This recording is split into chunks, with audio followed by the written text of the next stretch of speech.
May isang player na naman ang lilisan sa PBA at sa koponan ng Barangay Ginebra. Ito ay maglalaro sa Liga ng mga Hapon dahil marami na ring PBA players na nangapit bansa para maglaro at kumita ng malaking pera. At alam naman natin kung gaano kataas ang sahod ng isang player sa Japan B-League. Kaya bago natin simulan, huwag kalimutan mag-like at subscribe at i-click mo na rin ang notification bell para updated ka sa mga video na kagaya nito. Dahil ito ay laman ng balita ngayon sa sports dito sa Pilipinas. At kumpirmado na rin na maglalaro na siya sa ibang bansa. At ito ay sa kalapit nating bansa na Japan. At ang player na to ay si Jamie Malonzo ng Barangay Ginebra. Habang siya ay kasalukuyang miyembro ng ating pambansang kupunan na Gilas Pilipinas na sasabak sa FIBA Asia Cup kontra New Zealand, Chinese Taipei at ng Iraq. At sa ngayon, wala pang balita kung magkano ang kanyang kontrata sa Japan B-League. Ano kaya ang masasabi ng mga Ginebra fans sa ginawang desisyon ni Jamie Malonzo para maglaro sa Japan B-League? Kaya i-comment mo na dyan sa ibaba kung ano man ang iyong opinion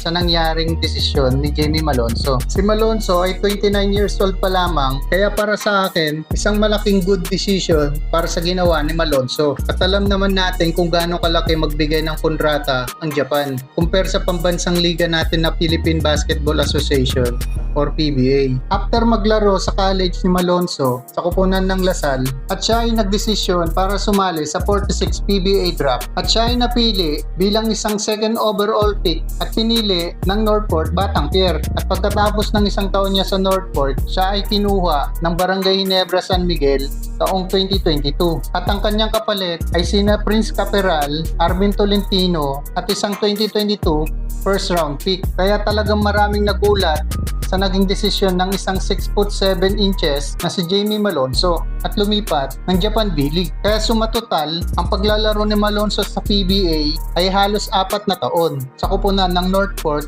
at Barangay Ginebra San Miguel. Bago lisanin ni Malonzo ang PBA, siya ay mayroong isang kampyonato taong 2022 to 2023 PBA Commissioner Cup. At siya rin ay napiling 2-time PBA All-Star taong 2023 and 2024 at PBA Mythical First Team taong 2023, PBA All-Rookie Team sa Northport Batang Pier. Last season, si Malonzo ay nag-a-average sa Barangay Ginebra ng 11.4 points, 5.2 rebounds, 1.8 assists, 0.8 steals at 0.6 block per game. Kaya malaking kawalan sa Barangay Ginebra ang kagaya ni Malonzo.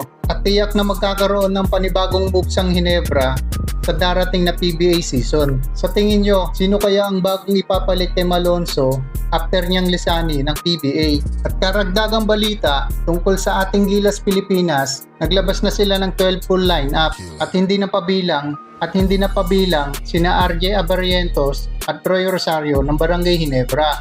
At magsisimula ang laro ng Gilas Pilipinas kontra Chinese Taipei sa August 6 kontra naman sa New Zealand August 7, 2025 at kontra Iraq August 9, 2025. Kaya ating suportahan ang ating pambansang kupunan na Gilas Pilipinas sa kanilang run sa FIBA Asia Cup.